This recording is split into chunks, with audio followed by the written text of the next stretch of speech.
مولاي صل وسلم دائما أبدا على حبيبك خير الخلق كلهم وكلهم من رسول الله ملتمس وكلهم من رسول الله ملتمس غرفا من البحر أو رشفا من الديم مولاي صل وسلم دائما أبدا على حبيبك خير الخلق كلهم. اللہ تعالیٰ ہمیں کیا سمجھا رہا ہے کہ یہ رسولوں کی آگے اللہ تعالیٰ ساری نا آگے جو آیات آ رہی ہیں آیت 51 52 اللہ تعالیٰ رسولوں کی صفات بیان کر رہا ہے کہ رسولوں کی صفات کیا ہوتی ہے. یہاں سے اللہ نے شروع کی تھی 50 سے صدقن علیہ کہ وہ بہت سچے ہوتے ہیں اور وہ تعریف اور ستائش کے قابل ہوتے ہیں.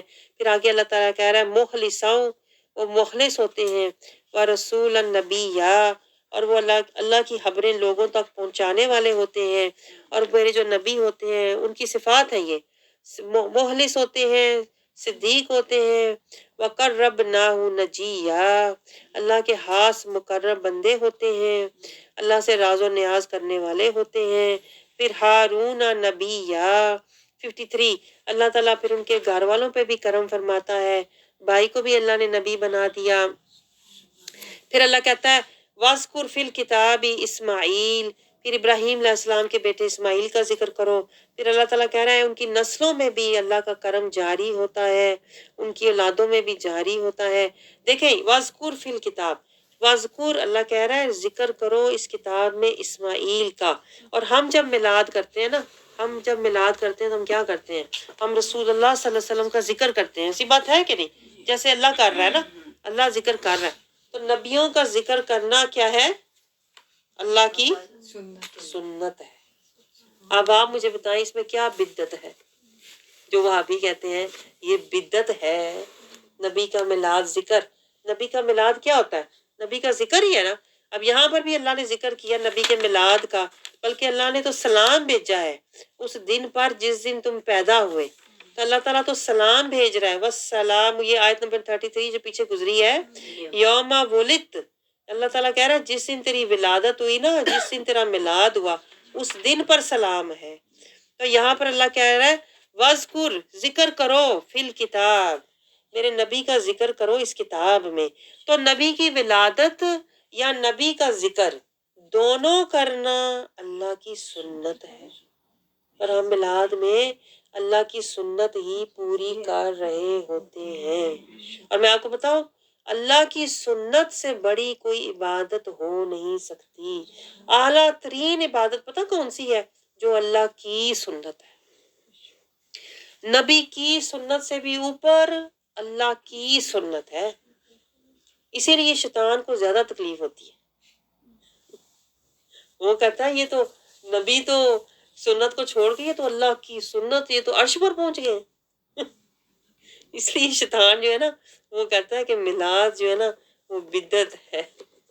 شیطانوں کو زیادہ تکلیف ہوتی ہے. ویسے بھی آپ کو پتہ جب رسول اللہ صلی اللہ علیہ وسلم کی ولادت ہوئی تھی نا تو وہ واقعات آپ پڑھ کے دیکھیں پوری ہسٹری وہ لکھا ہوا ہے کہ جب رسول اللہ صلی اللہ علیہ وسلم کا نور دنیا میں آیا تو شیطان چیخا کہ اب تو میرے جو مکر ہیں وہ چلنے ہی نہیں ہے نور مصطفیٰ کے آگے. اس وقت بھی سب سے زیادہ تکلیف شیطان کو ہوئی تھی.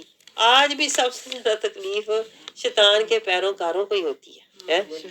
آگے اللہ تعالیٰ ہمیں یہی سمجھا رہا ہے آیت 55 میں اور اپنے گھر والوں کو نماز اور زکوٰۃ کا حکم دیتے تھے. یعنی ہر نبی یہ نبیوں کی صفات میں نے آپ کو بتایا نا آیت اصل میں کہاں سے 50 سے شروع اللہ نے کر دی تھی کہ وہ ایسے ہوتے ہیں اپنے گھر والوں کو نماز کا حکم دیتے ہیں. ہم بھی تو یہی کرتے ہیں کہ نہیں اپنے بچوں کو نماز کی طرف زکوٰۃ کی طرف.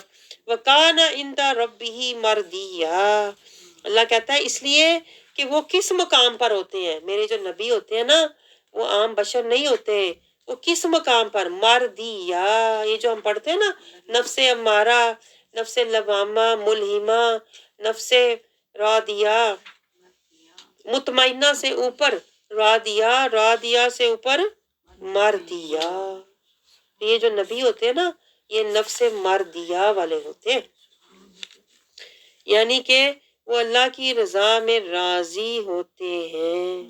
ان کی اپنی کوئی مرضی کوئی خوشی کوئی الفاظ کچھ نہیں ہوتے. وہ جو کچھ بھی کرتے ہیں نا اللہ کی مرضی، یہ مر دیا کا مطلب ہے مرضی اللہ کی، وہ اللہ کی مرضی پر چل رہے ہوتے ہیں. اس کو نوٹ کریں آپ، مر دیا اللہ نے کیوں کہا ہے؟ اللہ کہتا ہے وہ میری مرضی پر چل رہے ہوتے ہیں. آگے اللہ تعالیٰ ہمیں کیا سمجھا رہا ہے کہ اللہ کہہ رہا ہے یہ بھی ان کی صفت ہے. وَرَفَعْنَاهُ مَكَانًا عَلِيًّا، اللہ کہتا ہے ہم نے انہیں دنیا اور آخرت میں اعلیٰ مقام پر انہیں اٹھایا ہوا ہوتا ہے، ان کے درجے اور مقامات بہت بلند ہوتے ہیں. پھر اللہ خود ہی کنکلوڈ کر رہا ہے، اللہ کہتا ہے یہ وہ لوگ ہوتے ہیں اولئک الذین انعم اللہ، یہ ہیں وہ لوگ جن پر اللہ کا انعام ہوا. اب سورۃ فاتحہ میں کیا مانگتے ہیں؟ صراط الذین انعمت، یا اللہ ہمیں چلا اس راستے پر جو کہ تیرے انعام یافتہ لوگوں کا راستہ ہے. تو اللہ کہتا ہے میرے انعام یافتہ لوگوں کی یہ صفات ہیں، تم بھی اپنے اندر پیدا کر لو. کیا؟ صدیق بن جاؤ، سچے بن جاؤ، مخلص بن جاؤ، میرے اطاعت گزار بن جاؤ، میری رضا میں راضی رہنے والے بن جاؤ، تو پھر میں تمہیں مکانن علیہ، دنیا اور آخرت میں عزت دوں گا. آپ کو سمجھ آیا؟ یہ سارا اللہ تعالیٰ نے سمجھایا ہے ہمیں. اور پھر اللہ تعالیٰ ہمیں کیا کہہ رہا ہے کہ میرے جو نبی ہوتے ہیں ان میں کیا صفات ہوتی ہیں؟ وہ میرے انعام یافتہ ہوتے ہیں اور سجدہ کرنے والے اور رونے والے ہوتے ہیں. سجدے کرنے والے اور رونے والے ہوتے ہیں، یعنی بڑے دل کے نرم، بڑی عاجزی. یہ تو یہاں سے تو میں نے سیکھا ہے، عاجزی والے، سادگی والے، فقیری والے، مسکینی والے اور اللہ کے حضوری والے ہوتے ہیں. آگے اللہ تعالیٰ ہمیں کیا سمجھا رہا ہے کہ یہ تو میرے تھے نا انعام یافتہ بندے، اور یہ ان کے پیچھے چلے وہ تو ہو گئے نیک مومن ہو گئے. لیکن بعد میں اللہ کہہ رہا ہے ایسے لوگ آئے کہ میرے نبیوں کے گستاخ آئے، اور انہوں نے کیا کیا؟ ان کے بعد میں جو لوگ آئے، یہ اللہ اب کے لوگوں کی بات کر رہا ہے، ان کے بعد وہ ناحلف لوگ آئے، ایسے لوگ آئے جنہوں نے نمازیں ہی ضائع کر دیں. اور کیوں ضائع کی نمازیں؟ دیکھیں آپ نوٹ کریں ہماری نمازوں کا کیا حال ہے. ہماری کوئی نماز قبول ہوئی ہے کہ نہیں ہوئی؟ اللہ کہہ رہا ہے بعد میں پھر ایسے لوگ آئے، حلفن، بعد میں دعا الصلاۃ، جنہوں نے عقیدہ تو کیا رکھنا تھا، ان کی تو نمازیں بھی نہیں رہیں. پتہ کیوں نہیں رہیں؟ وَاتَّبَعُوا الشَّهَوَاتِ.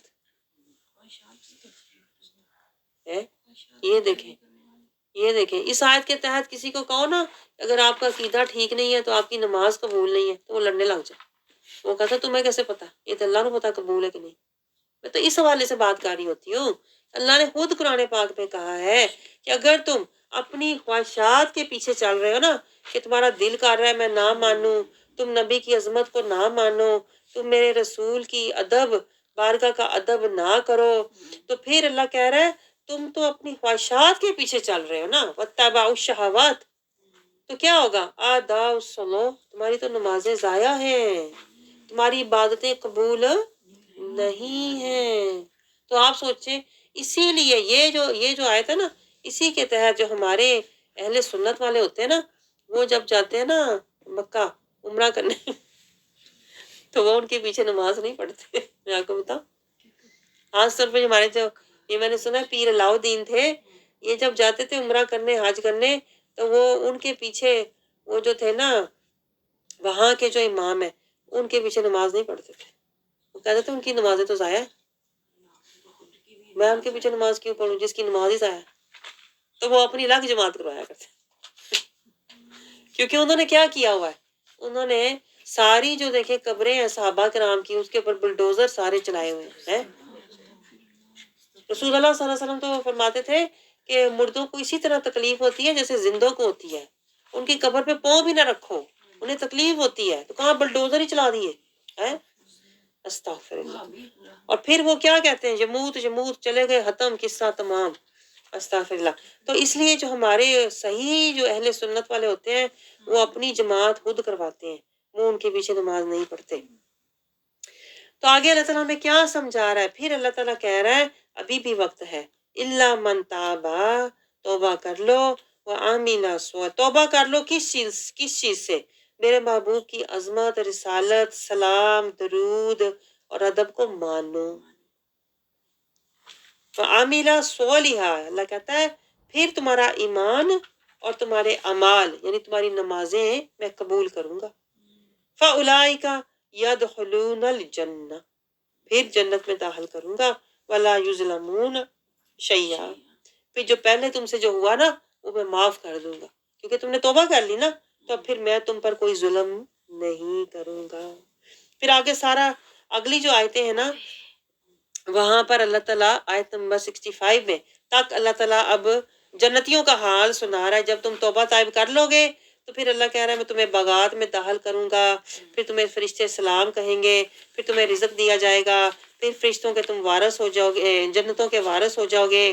پھر اللہ تعالیٰ کہہ رہا ہے کہ جبرائیل علیہ السلام 64 آیت، جبرائیل علیہ السلام جب بھی زمین پر اترتے ہیں اللہ کے حکم سے اترتے ہیں اور اللہ کی وحی لے کر اترتے ہیں جہاں اللہ کہے. کیونکہ وہ کہتے تھے، کافر اعتراض کرتے تھے کہ بھئی اللہ نبی کی طرف جاتا ہے جبرائیل، ہماری طرف کیوں نہیں آتا؟ اللہ کہہ رہا ہے جہاں میرا حکم ہے فرشتے تو وہیں جائے گا نا. آگے پھر اللہ تعالیٰ کہہ رہا ہے اللہ اپنی عظمت بیان کر رہا ہے 65 میں، زمین آسمان کا مالک ہے، اسی کی عبادت کرو.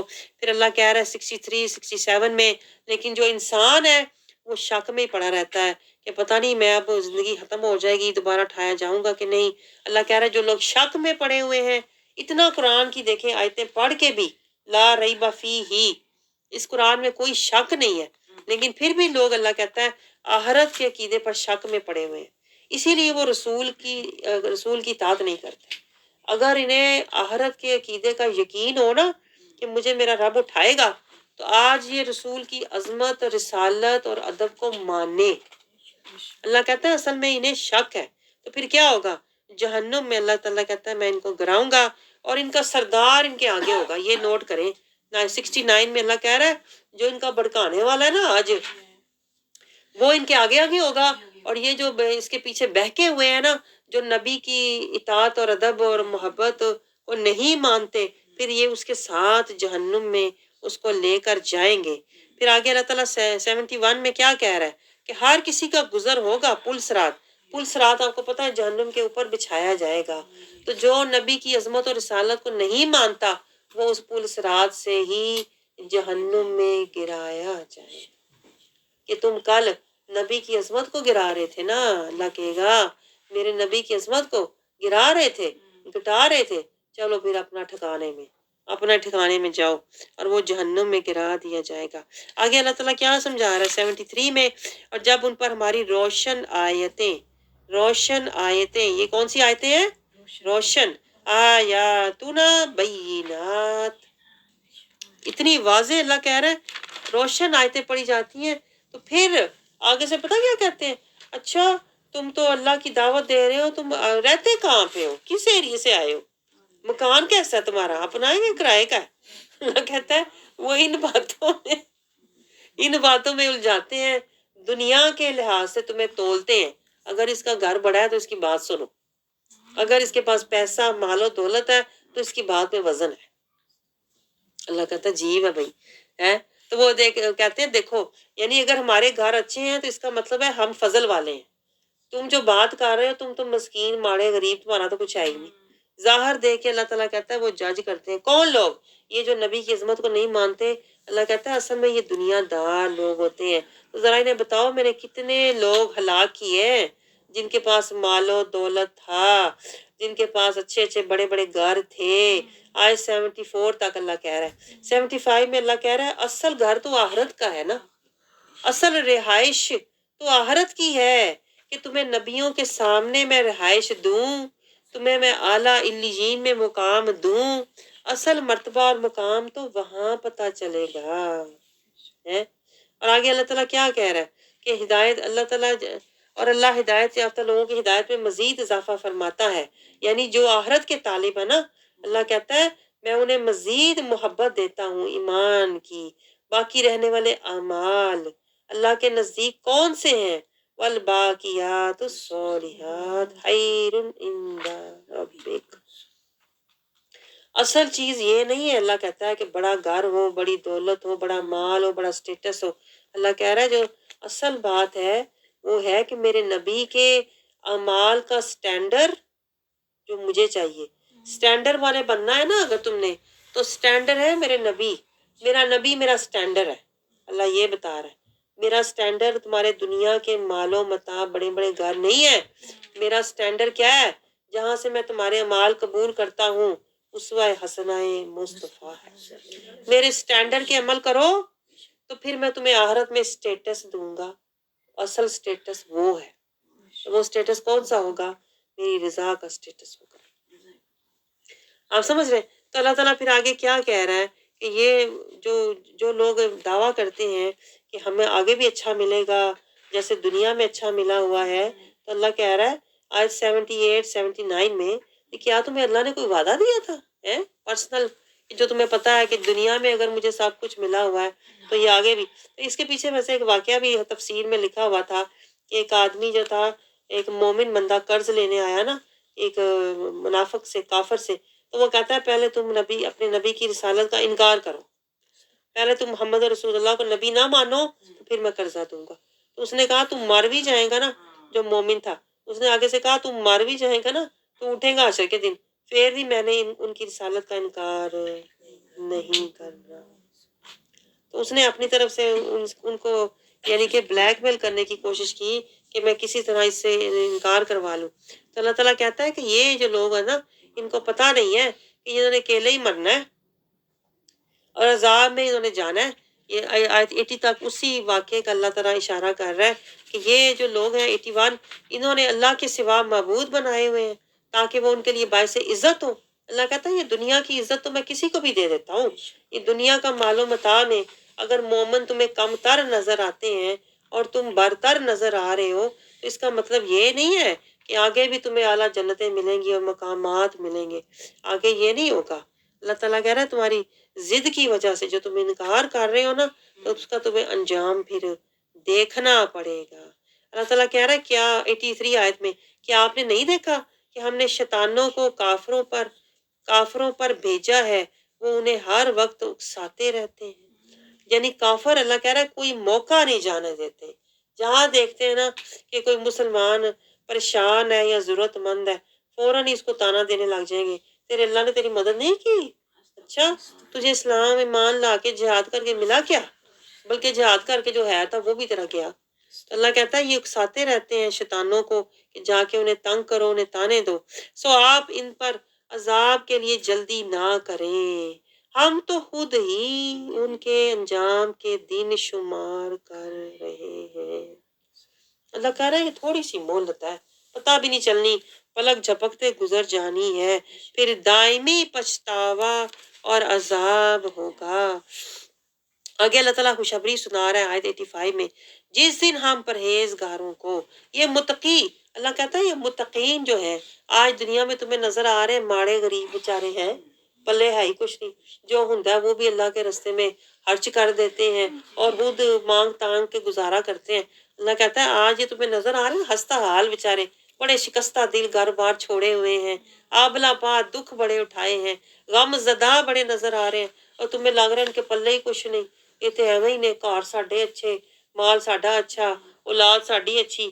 اللہ تعالیٰ کہہ رہا ہے کل پتہ کیا ہونے والا ہے, یوم نحشر المتقین, جس دن ہم پرہیزگاروں کو بلائیں گے, الی الرحمن, آ جاؤ آج تم رحمان کے مہمان ہو. ہے دنیا میں تو نے ایمان کے لیے بڑا جہاد سب کچھ قربان کیا نا, ایمان کے لیے قربان کیا, تو آج رحمان کے پاس آؤ وفدہ گروپ کی شکل. سبحان اللہ. دیکھیں دنیا میں بھی ہم گروپ کی شکل میں بیٹھتے ہیں نا, ایک جماعت کی کلاس کی شکل میں بیٹھتے ہیں, تو اللہ کہہ رہا ہے میں وہاں بھی انہیں وفدہ, جس وفد کی شکل میں گروپ کی شکل میں تم دنیا میں بیٹھا کرتے تھے نا, رحمان کے حضور بھی اسی طرح سواریوں پر لے جائے جائیں گے. اور پھر جہنم جو مجرم ہے, جو دنیا میں مجرم تھے, نافرمان تھے, نبی کے گستاخ تھے, اللہ کہتا ہے ہم مجرموں کو جہنم کی طرح پیاسے ہانکے جائیں گے. اور ان کی یہ جو جہنمی ہے نا دنیا میں جو نبی کے گستاخ اور نافرمان ہے, لا یملکون شفاعت ان کی نہیں ہوگی. میں آپ کو بتاؤں آج بھابی یہ عقیدہ پھیلا رہے ہیں, کہتے ہیں شفاعت کسی کی بھی نہیں ہوگی. کہتے ہیں کسی کا کوئی شفیع نہیں ہوگا، بس تمہارے عمل ہی تمہارے کام آنے ہیں جو تم نے کیے ہوئے۔ تو اللہ تعالیٰ کس بیک گراؤنڈ میں کہہ رہا ہے؟ میں کہتی ہوں ذرا تناظر بھی دیکھ لیا کرے، کس پس منظر میں اللہ کہہ رہا ہے۔ ایک بات اب سب پہ لاگو نہیں کر سکتے، اس بات سے پہلے اللہ نے کیا کہا ہے؟ ہم مجرموں کو جہنم کی طرف پیاسا ہانک کر لے جائیں گے۔ پھر اللہ کہہ رہا ہے اس دن ان لوگوں کا اس دن لوگ شفاعت کے مالک نہ ہوں گے، یعنی ان کی کوئی سفارش کرنے والا نہیں ہوگا۔ الا من اتخذ عند الرحمن عہدا، یعنی جنہوں نے رحمان سے عہد لیا ہوا تھا دنیا میں۔ وہ کون تھے؟ جو اطیع اللہ اطیع رسول والے تھے نا۔ قرآن بھی شفیع ہوگا، یہ ہے رحمان سے عہد لینا۔ آج ہم دنیا میں اللہ سے عہد لے رہے ہیں، یا اللہ تیرا محبوب ہمارا شفیع ہو، قرآن بھی شفیع ہوگا، روزہ بھی سفارش کرے گا، اور پھر حافظ بھی سفارش کرے گا۔ کتنے لوگ ہیں جو سفارش کریں گے؟ اولیاء کرام بھی سفارش کریں گے۔ اب دیکھیں اللہ کہہ رہا ہے، یہ صاف آیت ہے، یہ میں نہیں کہہ رہی، دیکھیں لکھا ہوا اتخذ عند الرحمن عہدا۔ اللہ کہہ رہا ہے ان کا تو کوئی سفارشی نہیں ہوگا جنہوں نے آج میرے محبوب کی نہیں مانی نا، لیکن جنہوں نے مانی ہے عند الرحمن عہدا، انہوں نے رحمان سے عہد لیا ہے دنیا میں، جسے کہتے ہیں نا انہوں نے اپنی بکنگ کروائی ہوئی ہے۔ آج ہم جو رحمت مصطفیٰ کو مانتے ہیں نا، ہم رسول اللہ صلی اللہ علیہ وسلم کی عظمت، رسالت اور ولادت کو مانتے ہیں، اس کا مطلب ہے ہم نے بکنگ کروا لی اللہ سے، یہ ہماری بکنگ ہے۔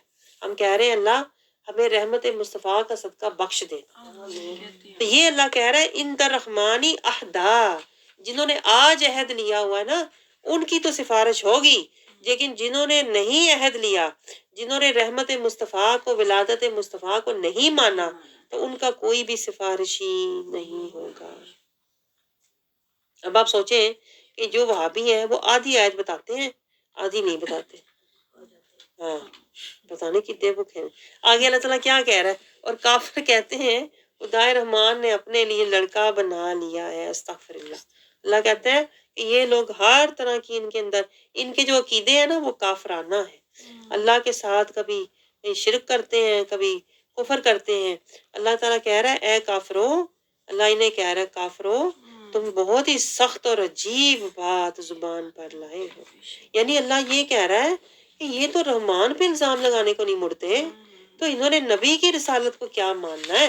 جو رحمان سے نہیں ڈرتے وہ نبی کی عظمت اور ولادت کو کیا مانیں گے؟ یہ نسبت ہے آیت کے اندر۔ آگے اللہ تعالیٰ کہہ رہا ہے یہ اللہ پر بھی اتنا سخت الزام، آیت 90، اتنا سخت الزام جو اللہ پر لگا دیتے ہیں، تو وہ نبی کو مجنو اور نبی کو بشر کہنا ان کے لیے کیا مشکل ہے؟ یہ تو اللہ کو نہیں چھوڑ رہے۔ آگے اللہ تعالیٰ کیا کہہ رہا ہے کہ یہ اپنے وعدے میں جھوٹے ہیں، اللہ کو کوئی اولاد کی محتاجی طلب نہیں ہے۔ آگے اللہ تعالیٰ کیا کہہ رہا ہے؟ یہ سب اللہ کے بندے ہیں۔ 93 میں اللہ تعالیٰ کیا کہہ رہا ہے؟ یہ فرشتے، یہ جن، یہ ملائکہ، یہ جن کو کبھی اٹھا کے میرا بیٹا بنا دیتے ہیں، کبھی میرے فرشتوں کو میری بیٹیاں بنا دیتے ہیں۔ اللہ کہتا ہے یہ سارے کیا ہیں؟ اطر رحمان عبدا، یہ سارے رحمان کے بندے ہیں، کوئی بھی اللہ کا بیٹے بیٹیاں نہیں ہے، کوئی بھی اللہ کا شریک نہیں ہے۔ اللہ تعالیٰ آگے کیا کہہ رہا ہے؟ یہ سب گنتی میں ہے، اللہ تعالیٰ نے سب لکھا ہوا ہے، کہاں اللہ نے کس کو پیدا کیا۔ تو ہر کوئی آگے آیت 95 میں اللہ کہہ رہا ہے سب اللہ کے حضور حاضر ہونے والے ہیں، سب حاضر ہوں گے، فرشتے، جن، ملائکہ، سب اللہ کی بارگاہ میں بندے بن کے پیش ہوں گے، کوئی بھی اللہ کا بیٹا بیٹی بن کے پیش نہیں ہوگا۔ آگے آیت 96 میں اللہ تعالیٰ پھر خوشخبری سنا رہا ہے جو لوگ ایمان لائے اور نیک عمل کیے، خدائے رحمان ان کے دلوں، ان کے لیے لوگوں کے دلوں میں محبت پیدا فرما دیتا ہے۔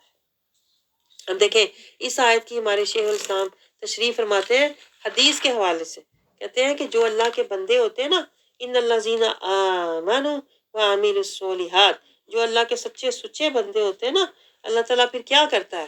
جو اللہ کے بندے ہوتے ہیں خاص، یعنی کہ جو اولیاء اکرام ہیں یا صالحین ہیں یا محسنین ہیں یا مخلصین، جو اللہ کے بندے ہوتے ہیں نا، اللہ کیا کرتا ہے؟ سَيَجْعَلُ، اللہ تعالیٰ کو ان سے محبت ہوتی ہے، اللہ تعالیٰ محسنین سے محبت کرتا ہے۔ یہ پیچھے ہم نے پڑھا ہے نا، یحب المحسنین، اللہ محسنین سے محبت کرتا ہے۔ اور پھر اللہ کیا کرتا ہے؟ اللہ تعالیٰ کو جس سے محبت ہو جاتی ہے نا، پھر اللہ جبرائیل علیہ السلام کو بلاتا ہے، اللہ انہیں بلا کے کہتا ہے تمہیں پتہ ہے زمین میں ایک بندہ ہے فلاں جگہ فلاں گھر میں رہتا ہے فلاں جگہ پہ، مجھے اس سے محبت ہو گئی ہے۔ تو جبرائیل علیہ السلام عرض کرتے ہیں یا اللہ میرے لیے کیا حکم ہے؟ اللہ کہتا ہے تم بھی ان سے محبت کرو۔ پھر فرشتے بھی اس بندے سے محبت کرنے لگ جاتے ہیں۔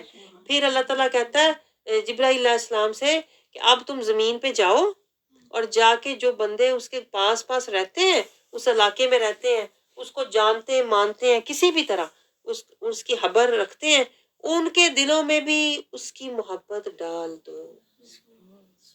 حدیث شریف میں آتا ہے پھر جبرائیل علیہ السلام زمین پر آتے ہیں اور جہاں وہ بندہ رہ رہا ہوتا ہے نا اس کی محبت ایمان والوں کے دلوں میں پھر اللہ ڈال دیتا ہے، پھر لوگوں کو اس بندے سے محبت ہونی شروع ہو جاتی ہے۔ جیسے میں کہتی ہوں ہمارے شیخ الاسلام ہیں، تحال قادری ہیں، اللہ کے بندے ہیں، جس طرح پیر علاء الدین اللہ کے بندے ہیں۔ ان سے ہمیں کیوں محبت ہوتی ہے؟ کیونکہ یہ صالحین ہوتے ہیں، یہ محسنین ہوتے ہیں، پھر اللہ ان کی محبت اپنے مومن بندوں کے دلوں میں ڈال دیتا ہے۔ یہ محبت اللہ ڈالتا ہے جو ہمیں محسوس ہوتی ہے نا، یہ ہماری اپنی ڈالی ہوئی نہیں ہوتی، یہ ایمانی نورانی روحانی محبت اللہ کی دلوائی ہوئی ہوتی ہے۔ اس لیے یہ محبت جو ہے نا جیسے روئے روئے میں ہوتی ہے، بتاؤں میں روئے روئے میں ہوتی ہے، جیسے ہوتا ہے نا سانسوں میں ہوتی ہے۔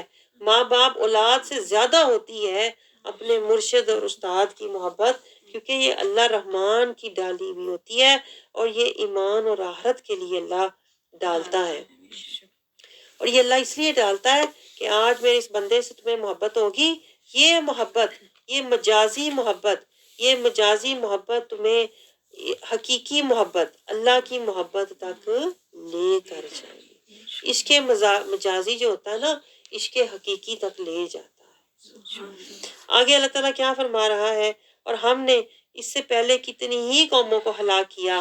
اللہ کہہ رہا ہے جو نہیں مانتے، جو شرک کرتے ہیں یا کفر کرتے ہیں کسی بھی طرح کا، آخر میں وہ تباہ ہی ہو جاتے ہیں، آج ان کا کوئی نام و نشان بھی باقی نہیں ہے۔ آج دیکھ لیں آپ ذکر ہے تو اللہ والوں کا ہے، پورے قرآن میں دیکھ لیں، بھلے وہ آزمائشوں سے گزرے لیکن ذکر انہی کا ہمیں ملتا ہے، یعنی کہ خضر علیہ السلام کا، تمام صالحین کا۔ اب مریم کے جو سورہ مریم ہے اس کا ہم تھوڑا سا جائزہ لیں تو اس میں ہمیں کیا ملا کہ زکریا علیہ السلام پر اللہ کی ہوئی رحمت، بڑھاپے میں عطا کی اولاد کی نعمت، بیٹا یحییٰ بچپن میں ہی عطا کی اس کو نبوت، مریم کے پاس آیا فرشتہ وہ تھی باعصمت، ان کے ہاں ہوئی بیٹے کی ولادت، بیٹا عیسیٰ نے بیان کی ساری حقیقت، میں اللہ کا بندہ ہوں کرو اللہ کی عبادت، ہر نبی نے کی اللہ بیان اللہ کی صفت، ہر نبی کی ذات ہے باعث رحمت، توبہ کرو ایمان لاؤ اپنی اصلاح کرو اور بن جاؤ، اور اصلاح والوں کے لیے ہے جنت، بحث نہ کرو، جو لوگ بحث کرتے ہیں نہیں مانتے، یہ ہے منافق کی عادت، اور آج قرآن اور نبی کے در سے لو اللہ کی رحمت، کل رب کے ہاں یہ کریں گے تمہاری شفاعت، ایمان والوں کے لیے اللہ پیدا کرتا ہے دلوں میں محبت، اور نافرمانوں کو تباہ کرنا ہے اللہ کی سنت۔ اب آگے سورۃ طٰہٰ شروع ہوتی ہے۔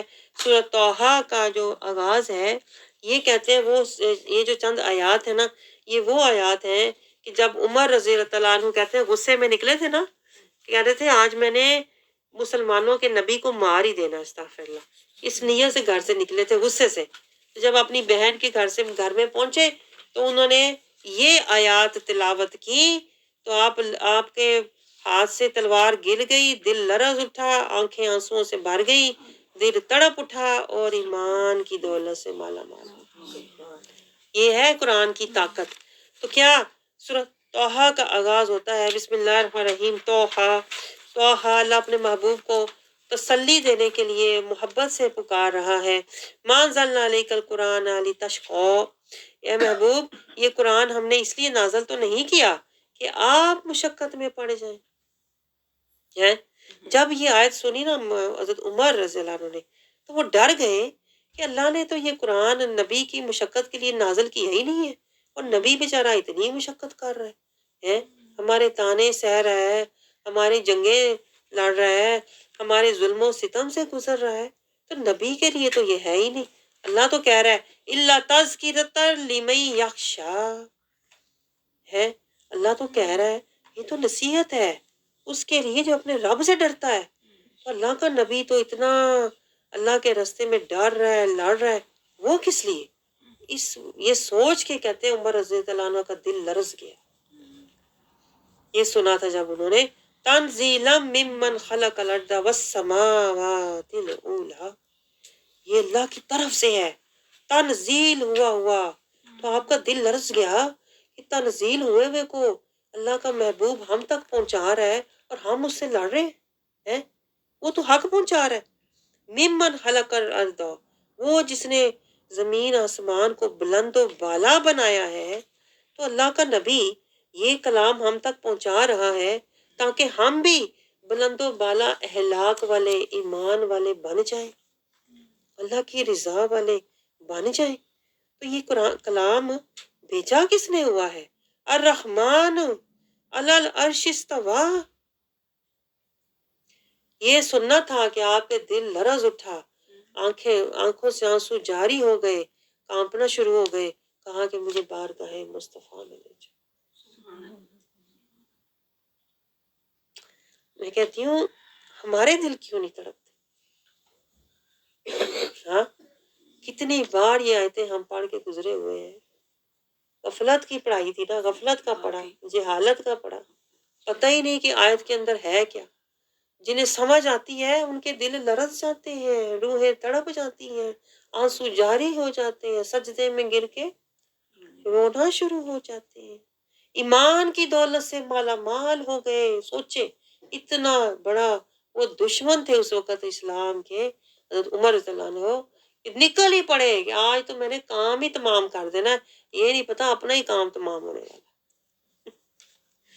آج ایمان کی دولت ملنے والی ہے، نکلے کسی اور ارادے سے تھے، اللہ نے عطا کچھ اور کر دی۔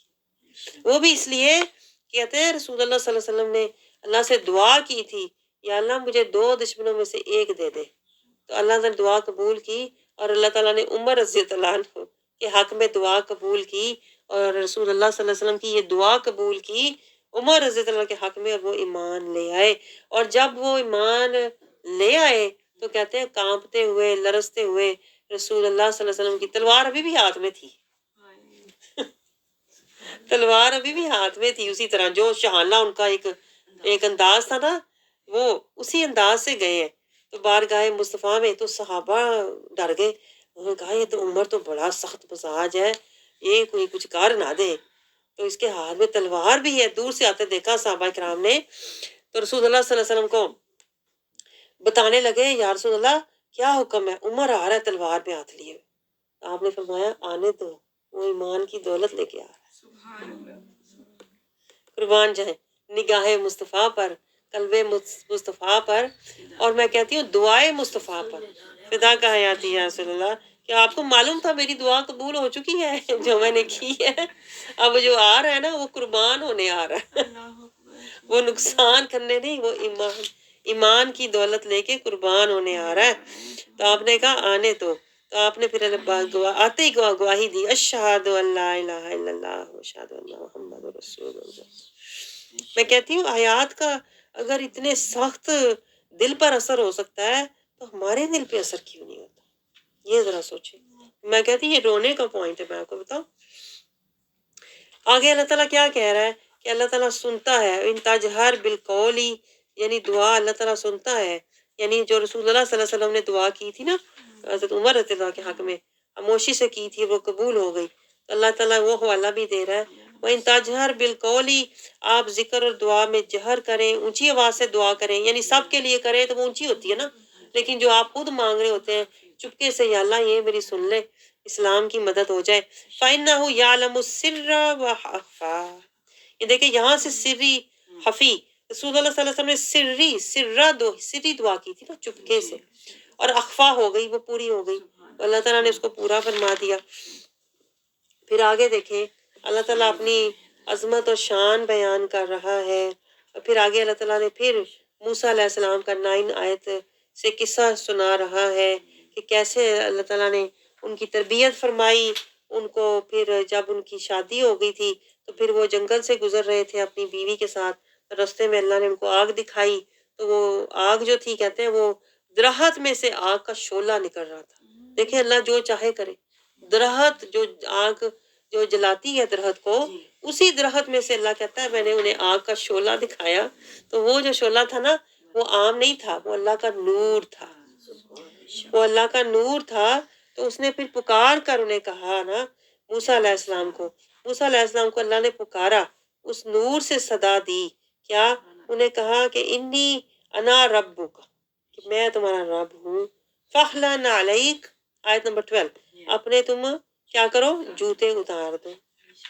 دیکھیں اللہ ادب سکھا رہا ہے، ادب سکھا رہا ہے اللہ کہ میری. جس نے دیکھیں ہم جب نماز پڑھتے ہیں مسجد میں جاتے ہیں نا ہم جوتے اتارتے ہیں، اس وجہ سے اتارتے ہیں کہ یہ آداب اللہ نے نبیوں کو سکھائے ہوئے ہیں اور نبیوں کے وسیلے سے اللہ نے ہمیں بتائے ہوئے ہیں. لیکن دیکھیں شان مصطفیٰ کہ رسول اللہ صلی اللہ علیہ وسلم کہتے ہیں معراج کی رات جب اللہ کی بارگاہ میں حاضر ہوئے تو رسول اللہ صلی اللہ علیہ وسلم بھی اپنے نالین اتارنے لگے تھے. اللہ نے کہا نہیں، نالین سمیت آ میرے محبوب، نالین سمیت آ. یہ جو عرش ہے نا یہ بھی تیرے نالین کا بوسہ لینا چاہتا ہے. تو رسول اللہ صلی اللہ علیہ وسلم کو اللہ نے منع فرما دیا نالین اتارنے سے، حالانکہ وہ عرش پر تھے. اندازہ کریں آپ، لیکن یہاں فرش پر ہیں موسیٰ علیہ السلام. تو اللہ کہتا ہے فخلع علیک، اپنے نالین اتار دے نا، ان کو اتار کے آ. ادب سکھا رہا ہے اللہ دوسروں کے لیے. یہ دیکھیں نا یہ ہوتا ہے محبوبانہ.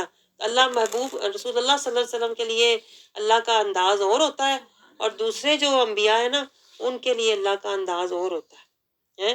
یہاں پہ دیکھیں اللہ تعالیٰ کہہ رہا ہے یا موسیٰ، اللہ نے موسیٰ کہہ کے.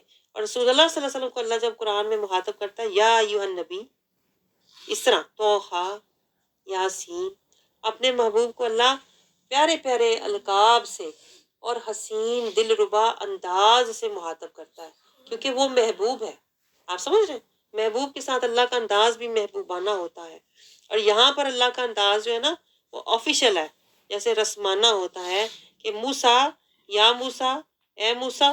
موسیٰ کہہ کے اللہ بلا رہا ہے اپنے جوتے اتارو. اور بے شک تمہیں پتہ ہے تم اس وقت کہاں ہو؟ طویٰ کی مقدس وادی میں ہو. وَأَنَا اخْتَرْتُکَ، میں نے تمہیں چن لیا ہے. اللہ بتا رہا ہے میں نے تمہیں چن لیا ہے. جیسے بندہ آفیشل آرڈر دیتا ہے، اللہ آفیشل آرڈر دے رہا ہے تمہیں چنا گیا ہے. فَاسْتَمِعْ، اب تم سنو لِمَا یُوحَىٰ، جو کچھ تمہارے طرف وحی کیا گیا ہے، جو وحی کیا گیا ہے نا اس کو سنو.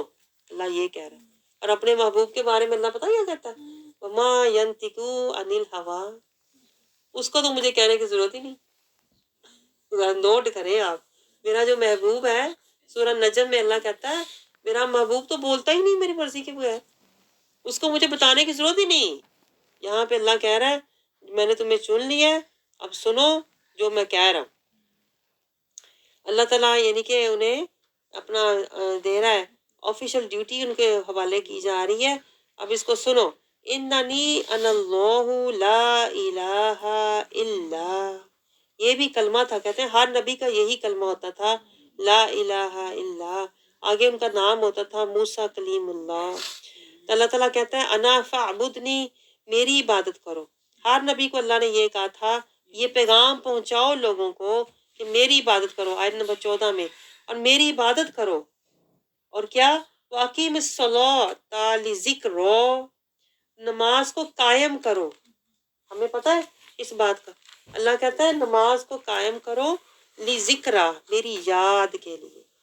یعنی کہ اس سے اللہ ہمیں یہ سمجھا رہا ہے کہ نماز کا ایسا نظام اپنی زندگی میں لے کے آؤ، لِذِکْرِی، کہ تم ہر وقت میرے ذکر میں رہو. آپ کو سمجھ آئی یہ بات؟ نماز میں جب بندہ، نماز کا جو نظام ہے نا جب آپ اس کو قائم کرتے ہو نا اپنی زندگی میں. دیکھیں نماز میں کیا ہے، آپ کھڑے ہوتے ہیں، زندگی میں بھی آپ کھڑے ہوتے ہیں. نماز میں کیا ہے، رکوع ہے، زندگی میں بھی آپ کبھی جھکتے ہیں کبھی اٹھتے ہیں. نماز میں اور تیسری پوزیشن کیا ہے، سجدہ کرتے ہیں. تو زندگی میں بھی آپ کبھی سر نیچے رکھتے ہیں کبھی اوپر، کبھی لیٹتے ہیں کبھی بیٹھتے ہیں. تو اللہ تعالیٰ کہہ رہا ہے کہ یہ جو ساری نماز کی جو ساری پوزیشنیں ہیں نا یہ تمہاری زندگی کی حالتیں ہیں. تو اصل میں اللہ یہ کہہ رہا ہے کہ جس طرح تم نماز میں سراسر مجھے یاد کرتے ہو نا، اسی طرح زندگی میں بھی لذکری، میرا ذکر کرتے رہو، اٹھتے بیٹھتے لیٹتے چلتے پھرتے میرا ذکر کرو۔ یہ ہے اقیم الصلاۃ۔ اب دیکھیں ہمیں شعور ہے، اقیم الصلاۃ کا مطلب یہ ہے اٹھتے بیٹھتے چلتے پھرتے اللہ کا ذکر کرو، مطلب چگلیاں نہ کرو، ادھر ادھر کی باتیں نہ کرو، لگائی بجائی نہ کرو، فتنے فساد نہ کرو، اللہ کا ذکر کرو، شکوے شکایتیں نہ کرو، ادھر ادھر کی باتیں نہ کرو، اٹھتے بیٹھتے اللہ کا ذکر کرو۔ یہ ہوتی ہے حکیم الصلاح۔ آگے اللہ تعالیٰ کہہ رہا ہے کہ یہ سب نصیحت میں نے تمہیں کیوں کی ہے، کیونکہ اللہ تعالیٰ کہتا ہے قیامت کی گھڑی، بے شک قیامت کی گھڑی یعنی موت، تمہاری موت کسی بھی وقت آنے والی ہے۔ اللہ نے اس کو پوشیدہ تو رکھا ہوا ہے لیکن وہ تمہارے ساتھ ساتھ ہے، تاکہ ہر جان کو اس کے عمل کا بدلہ دیا جائے جس کے لیے وہ کوشاں ہے۔ تو اللہ تعالیٰ کیا کر رہا ہے، یہ جو ساری آیات ہے نا، اس میں اللہ تعالیٰ ہمیں سمجھا رہا ہے کہ اللہ سے نصیحت لو، خشیت لو، اللہ تعالیٰ کی اطاعت، اللہ کے راستے میں کوشش کرو، عبادت کرو، اور اس کی محبت میں رہو اور اس کی رضا کے طالب بن کے رہو، کیونکہ موت تمہارے ساتھ ساتھ ہے۔ اپنی خواہشات کی پیروی نہ کرو۔ آیت نمبر 16 میں اللہ تعالیٰ سمجھا رہا ہے کیا، پس تمہیں وہ شخص اس کے دھیان سے نہ روکے، یعنی ایسی دوستی یاری بھی نہ اللہ کہتا ہے لگاؤ، ایسے لوگوں کے ساتھ نہ رہو جو خود اس پر ایمان نہیں رکھتے، یعنی جو خود اللہ کے راستے میں مجاہدہ نہیں کرتے اور اپنی خواہش کے پیروکار ہیں۔ انہیں ہر وقت کیا ہوتا ہے، دنیا کے فیشن، دنیا کے مال، دنیا جمع کرو، اچھے سے اچھا پہنو۔ اللہ کہہ رہا ہے ان کے پیچھے نہ لگو نا، ایسے لوگوں کے پیچھے نہ لگو جو اپنی خواہش کے پیروکار ہیں۔ وَاتَّبَعَ هَوَاهُ، لیکن ہم تو نہیں یہ باتیں سوچتے نا، دوستیاں یاریاں کرتے ہوئے تو ہم کہتے ہیں بس مجھے اچھی لگی تو میں نے اس کے ساتھ دوستی کر لی۔ اللہ تعالیٰ کرائٹیریا دے رہا ہے دوستی کا بھی، ایسے لوگوں کے ساتھ وقت ضائع نہ کرو۔ وَاتَّبَعَ هَوَاهُ، جو اپنی خواہش کا پیروکار ہے، ورنہ کیا ہوگا، وہ تو مرے گا ہی، نال تم ہی جائے گا، ہے؟ ہم تو ڈوبے ہیں صنم، ساتھ تمہیں بھی لے ڈوبیں گے۔ تو اللہ تعالیٰ ہمارے بچاؤ کا، دیکھیں اللہ ہمیں بچاؤ کی بار بار، دیکھیں آپ نے کبھی نوٹ کیا ہے کہ بات اللہ نبیوں کی کر رہا ہوتا ہے اور بیچ میں نصیحت اللہ چھوٹی سی ہمیں بھی کر دیتا ہے کہ تو بھی اپنا بچاؤ کر لے، تو بھی دیکھ لے کہ تو کس راستے پہ چل رہا ہے۔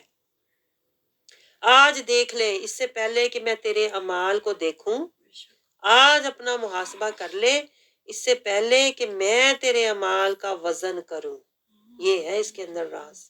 آگے اللہ کیا کہہ رہا ہے، آیت نمبر 18 سے لے کر آیت نمبر 27 تک موسیٰ علیہ السلام کا قصہ ہے۔ اللہ کہتا ہے میں نے انہیں کیا کہا، پوچھا کہ یہ جو لاٹھی ہے تمہارے ہاتھ میں، اللہ تعالیٰ پوچھ رہا ہے ان سے کہ یہ تیرے ہاتھ میں کیا ہے۔ اب بندہ سوچے اللہ کو نہیں پتا تھا کیا ہے، اب بھابھی کہتے ہیں رسول کو تو پتہ ہی کچھ نہیں تھا۔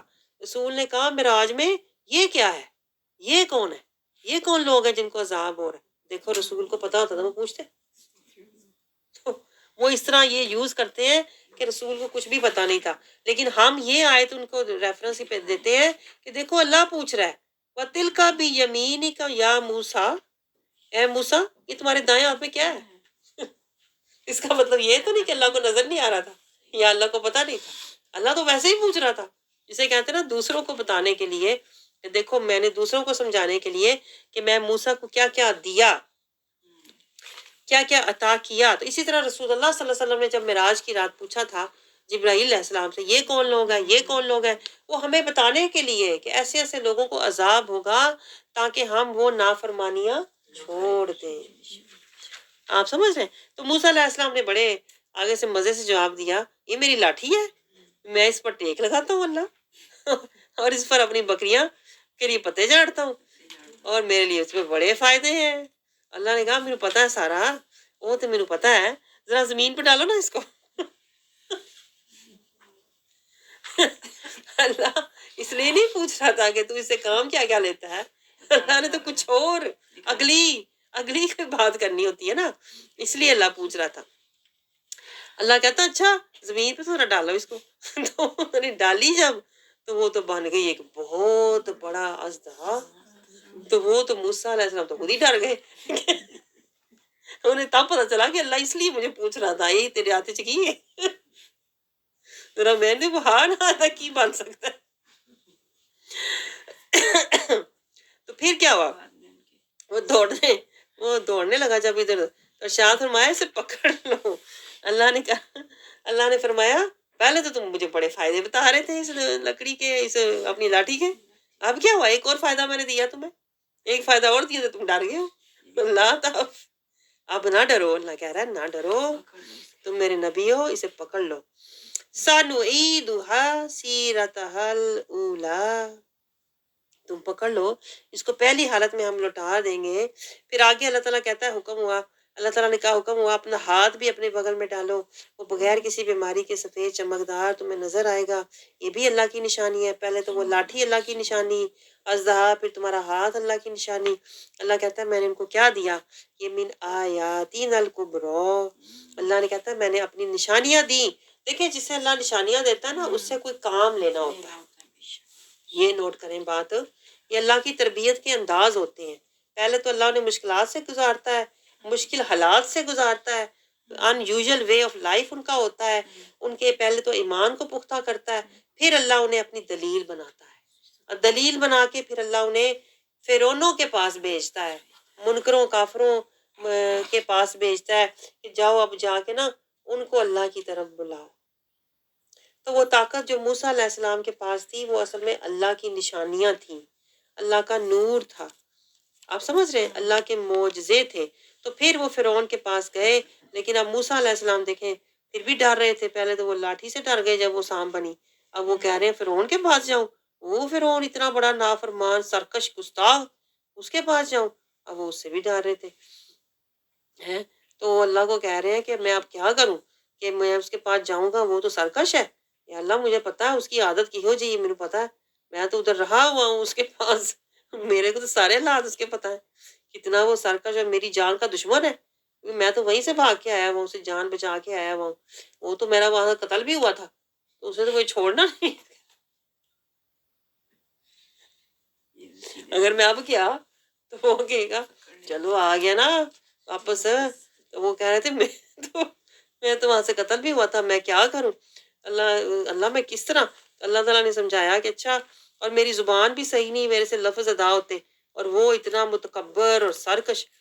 تو اللہ نے پھر انہوں نے عرض کی رب اشرح لی صدری. اللہ نے یہ اصل میں یہ ہمارے لیے ہے پتہ, کہ ہمیں کبھی زندگی میں ایسے حالات پیش آتے ہیں, تو اللہ کہتا ہے پھر یہ دعا کیا کرو نا, جو تمہیں سمجھ نہ آئے کہ میں اتنے کی بولا ہوں. ہمارے پاس بھی ایسے حالات ہوتے سچ پر ہیں, لیکن سمجھ نہیں آتی تو بندہ کی کرے. تو اللہ کہتا ہے پھر میرے سے مدد مانگا کرو نا. وَيَسِّرْ لِي أَمْرِي وَاحْلُلْ عُقْدَةً مِّن لِّسَانِي, میں تمہاری زبان اور سینہ دونوں کھولوں گا اور تمہارے لیے آسان کر دوں گا اپنا مقصد حاصل کرنا, بات کو پہنچانا. پھر یہ سارا قصہ جاتا ہے اللہ تعالیٰ آگے کہاں تک, آیت نمبر 39 تک. پھر اللہ تعالیٰ نے ان کے بھائی ہارون کو بھی ان کے ساتھ کر دیا تاکہ وہ ان کی مدد کریں. اور پھر اللہ نے انہیں نصیحت بھی کی کہ جہاں بھی جاؤ اللہ کا بہت ذکر کرتے رہنا اور اللہ کی تعریف کرتے رہنا. اور پھر اسے اللہ تعالیٰ نے پھر آگے کیا کہا کہ ہم نے پہلے بھی تم پر احسان کیا تھا. اللہ تعالیٰ موسیٰ علیہ السلام کو یاد دلا رہا ہے کہ آپ پر اللہ کی بہت عطا پہلے بھی ہوئی تھی, فرعون سے بھی بچایا, آپ کی والدہ کو بھی اللہ نے جس طرح کہا تھا اس طریقے سے آپ کو بچایا گیا, اور آپ کی محبت ڈال دی گئی فرعون کی بیوی کے دل میں, اور انہوں نے صندوق اٹھایا. اور پھر اللہ کہتا ہے میں نے کیا کیا. یہ دیکھیں یہ بھی محبت کی آیت ہے. اگر آپ نے کسی کی محبت اللہ سے لینی ہو نا تو اس کے لیے یہ دعا کیا کرے, چاہے آپ کی اولاد ہے یا آپ کا خاوند ہے یا رشتہ دار ہے. تو کہتے ہیں اس کے تصور سے یہ دعا اگر آپ پڑھیں نا, وَأَلْقَيْتُ عَلَيْكَ مُحَبَّةً مِّنِّي, یہ دعا اگر آپ پڑھیں 21 ٹائم, اس بندے کا تصور کریں جس کی محبت آپ چاہتے ہیں, توجہ چاہتے ہیں, تو اللہ تعالیٰ اس کی محبت آپ کے دل میں اور آپ کی محبت اس کے دل میں ڈال دے گا. کیونکہ یہ کیا ہوا تھا, یہ موسیٰ علیہ السلام کی محبت اللہ نے ڈال دی تھی فرعون کی بیوی کے دل میں, تو پھر فرعون کو بھی نا ان سے محبت ہو گئی تھی. اسی لیے تو پھر اتنا عرصہ رہا تھا فرعون کے پاس, ان کی آنکھوں کا تارا بن کے موسیٰ علیہ السلام رہے تھے. پھر اللہ تعالیٰ کہتا ہے کہ موسیٰ علیہ السلام کے ساتھ یہ جو سارا واقعہ ہوا، صندوق میں ڈالا تو ان کے بہن جو تھی پیچھے پیچھے تھی، پھر اللہ تعالیٰ کیا کہتا ہے، ماں بڑی فکر مند تھی، تو اللہ تعالیٰ نے کہا کہ فرجعناک الی امیک کی تقر عینھا، آیت نمبر 40، آیت نمبر 40 میں اللہ تعالیٰ کہتا ہے کہ وہ ہم نے تم کو تمہاری والدہ کی طرف واپس لوٹا دیا تاکہ اس کی آنکھ بھی ٹھنڈی ہوتی رہے، وہ رنجیدہ بھی نہ ہو۔ ماں پریشان تھی، صندوق میں ڈال تو دیا تھا لیکن پریشان تھی، تو اللہ نے حکمت کے ساتھ موسیٰ علیہ السلام کو، جب وہ دودھ پلانے کے لیے ڈھونڈ رہے تھے دائی، جب موسیٰ علیہ السلام نے پینے سے انکار کر دیا تو پھر انہیں لے جایا گیا ان کی اپنی والدہ کے پاس۔ اللہ کہتا ہے یہ میری حکمت تھی، فرجعناک الی امیک، اللہ کہتا ہے دیکھو میں نے کیسے حکمت سے موسیٰ علیہ السلام کو واپس ان کی ماں کی طرف لوٹا دیا۔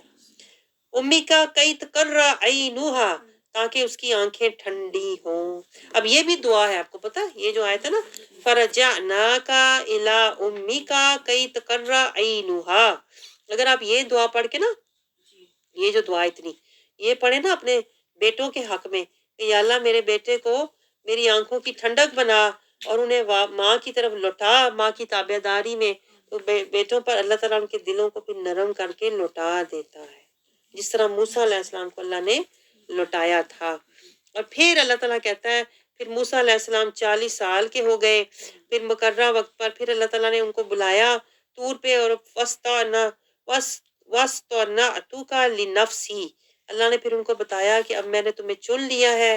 آزمائشوں کے بعد جب وہ فرعون سے نکلے، جب وہ فرعون کے دربار سے نکلے اور پھر وہ مدین سے نکلے، تو پھر اللہ کہتا ہے میں نے ان کو چن لیا تھا، اب میں نے چن لیا ہے اپنی رسالت کے لیے، تم اور تمہارے بھائی میری نشانیاں لے کر جاؤ، معجزے لے کر جاؤ اور لوگوں کو اللہ کی طرف بلاؤ، فرعون کو بھی دعوت دو، اس کو دیکھو اس سے قولا لینا، دیکھیں اللہ تعالیٰ 44 آیت میں کیا کہہ رہا ہے کہ اس کے ساتھ نرمی سے بات کرنا، نرمی سے بات کرنا، شاید اس پہ کوئی اثر ہو جائے۔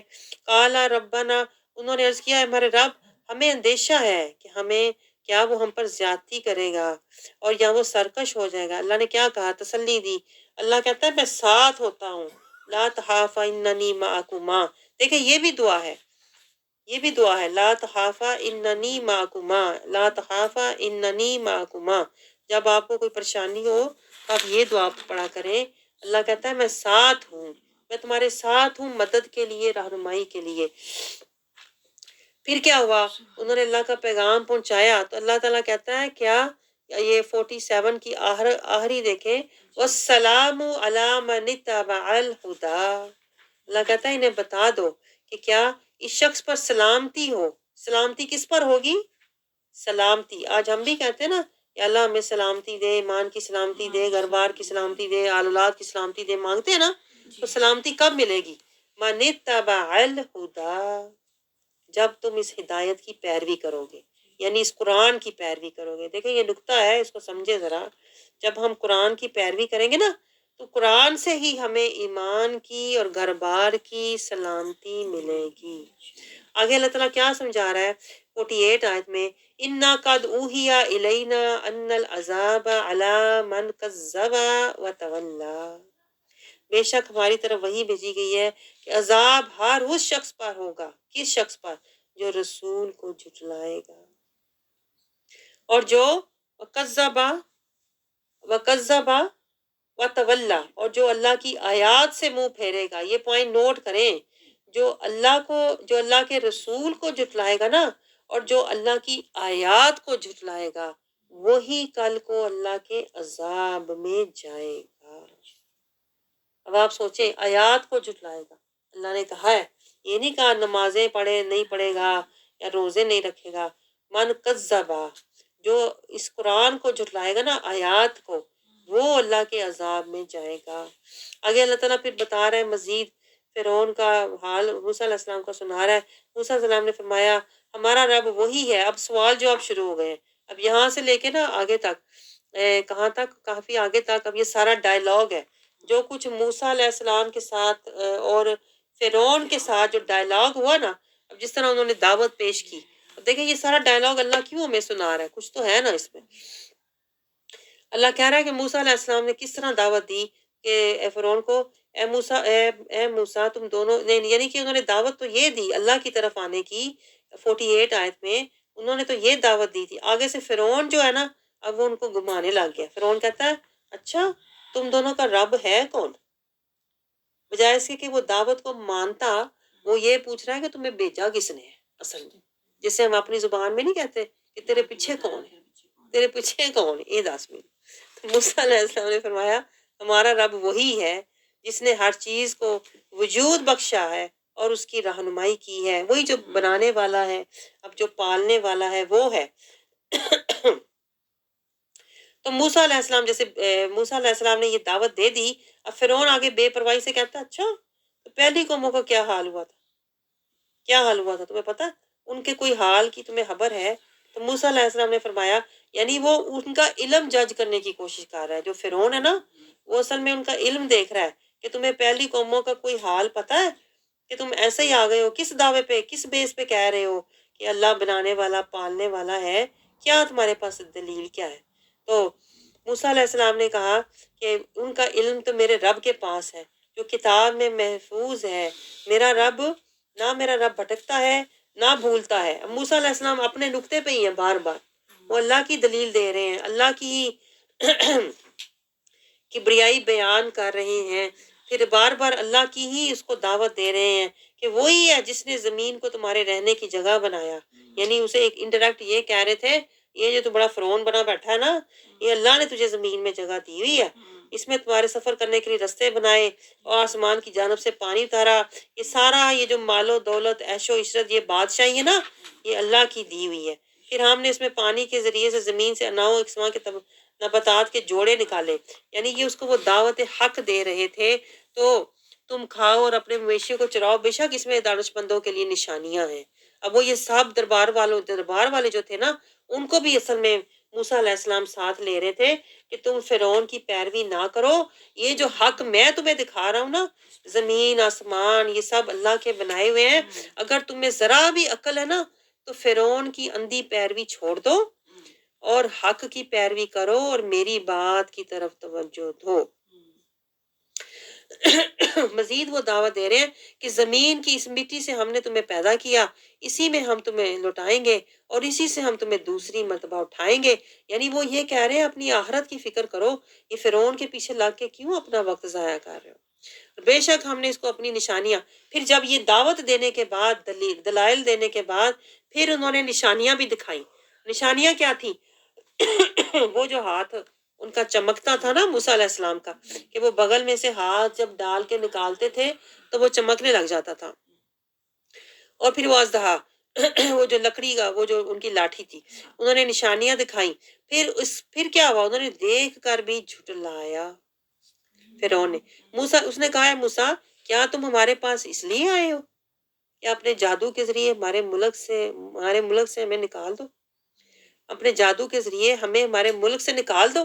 یعنی وہ جو فرعون تھا وہ دنیا پرست تھا، وہ مال پرست تھا نا، وہ حالات پرست تھا، وہ تو حکومت پرست تھا، وہ تو دولت پرست تھا، وہ تو یہ دیکھ رہا تھا کہ یہ تو ہووے نہ ہووے، یہ تو میری مال کے پیچھے ہے، یہ تو میری حکومت کے پیچھے ہے، یہ ہمیں اس نے باتیں بنائی ہوئی ہیں ساری نا، یہ جو دعوت دے رہا ہے اصل میں اس کو میری حکومت چاہیے۔ تو کہتا ہے اچھا یہ جو تم ہمیں دکھا رہے ہو چمکتا ہوا ہاتھ، تو یہ تو اصل میں تم جادو لے کے آئے ہو نا، تو وہ مقابلے بازی پہ اتر آئے، موسیٰ علیہ السلام کے ساتھ مقابلے بازی پہ اتر آئے، بجائے اس کے کہ وہ دعوت کو مانتے۔ تو پھر انہوں نے کہا اچھا چلو اس کا مقابلہ کریں، اب ہم بھی کوئی جادوگر بلاتے ہیں، اس سے بڑا کوئی جادوگر ہو تاکہ اس کو وہ سبق سکھائے۔ تو پھر یہ اپنا یہ جو کر رہا ہے نا، چکر چلا رہا ہے، وہ سمجھ رہا تھا فرعون سمجھ رہا تھا کہ موسیٰ جو ہے نا یہ صرف مجھے چکر دے رہا ہے میری حکومت کے پیچھے، کہ میں اس کی دعوت حکومت پہ قبضہ کر لوں، یہ دعوت نہیں کر رہا، حق کی دعوت نہیں دے رہا، یہ اصل میں میری حکومت لینا چاہتا ہے۔ تو اس نے پھر جادوگروں کا اس نے پھر اکٹھا کرنا شروع کیا۔ تو موسیٰ علیہ السلام نے جب دیکھا نا کہ اس نے جب جادوگر اکٹھے ہوئے ہیں، ایک دن طے ہوا، تو موسیٰ علیہ السلام نے جادوگروں سے کہا کہ تم تو کچھ عقل کرو نا، وہ تو چلو دولت کے نشے میں فرعون تو پاگل ہوا ہے۔ تو انہوں نے جادوگروں سے کہا کہ تمہارے پاس تو علم ہے نا تھوڑا بہت، اسی علم کی بیس پر ہی تم جادوگر بنے ہو نا۔ انہوں نے کہا اللہ پر جھوٹا بہتان مت باندھنا، ورنہ وہ تمہیں عذاب کے ذریعے تباہ و برباد کر دے گا، اور واقعی وہ شخص نامراد ہوا جس نے اللہ پر بہتان باندھا۔ اب دیکھیں موسیٰ علیہ السلام، آپ نے نوٹ کیا، دعوت اور تبلیغ نہیں چھوڑ رہے، نہ گھبرا رہے ہیں فرعون سے، نہ جادوگروں سے گھبرا رہے ہیں، بلکہ وہ بار بار حق کی ہی بات کرتے جا رہے ہیں۔ اس میں ہمارے لیے کچھ پوائنٹس ہیں جو آپ کو خود سوچنے چاہیے۔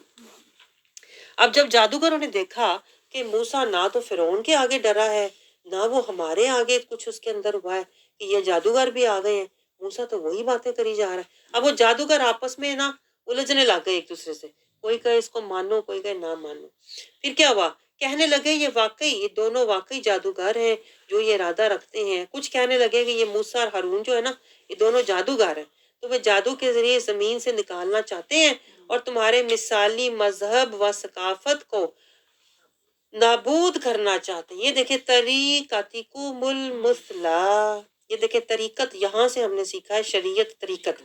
جس طریقے پر موسیٰ علیہ السلام تھے نا، وہ فرعون کہہ رہا ہے، جادوگر کہہ رہے ہیں یہ تو ہمیں ہٹانے آیا ہے ہمارے طریقے سے۔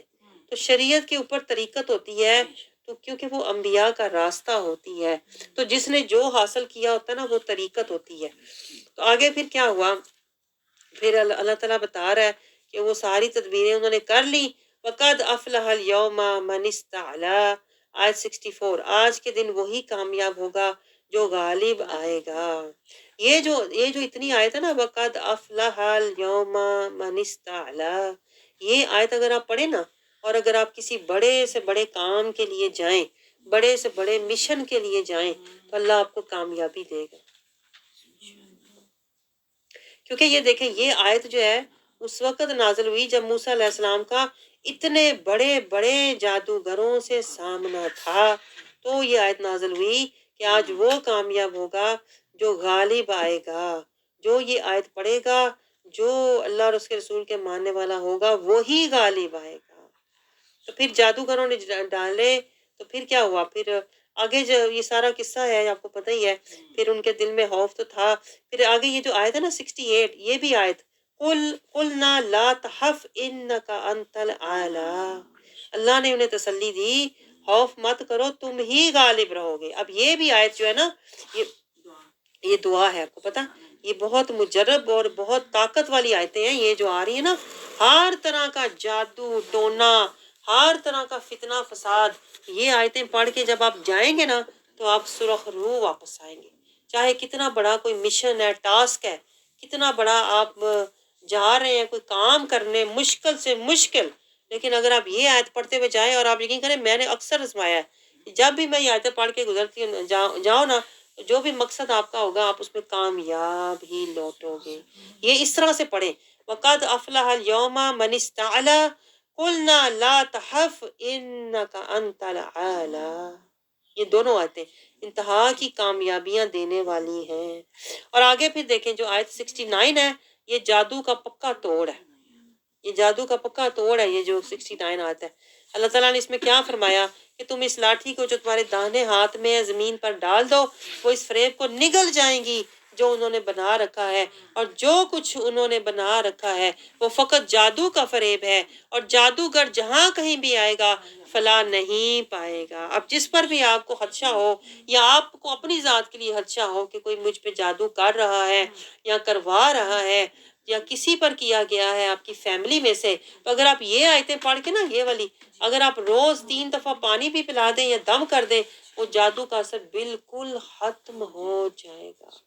یہ خاص آیتیں جادو کے لیے، میں آپ کو بتاؤں، اس کا اثر زائل کرنے کے لیے، اور یہ بہت اسٹرانگ پاورفل آیتیں ہیں۔ اور جب دیکھیں یہ سارا ہو گیا تو جو جادوگر تھے انہوں نے دیکھا کہ بھئی ہمارا تو جادو نہیں چلا، اور وہ موسیٰ علیہ السلام کا جو اژدہا تھا اس نے سارے جادو ان کے ختم کر دیے۔ دیکھیں وہ پوری زندگی ایکسپرٹ جادوگر تھے، بڑے بڑے جادوگر تھے، ان کے کہتے ہیں نا جادوؤں کا ستیہ ناس ہو گیا یہ آیت پڑھنے سے۔ موسیٰ علیہ السلام نے جب پڑھی تو ان کے سارے جادو درے کے درے رہ گئے، غارت ہو گئے۔ تو پھر کیا ہوا، سارے جو جادوگر تھے وہ سجدے میں گر پڑے، انہوں نے سوچا کہ ہمارے جادو سے اوپر تو کوئی جادو ہے ہی نہیں، تو ہمارے جادو سے اوپر جو ہے وہ پھر حق ہے، وہ پھر کچھ اور ہے۔ تو پھر وہ سارے سجدے میں گر پڑے۔ تو فرعون جو ہے وہ فوراً غصے میں آ گیا، اس نے کہا میں تمہارے ہاتھ اور پاؤں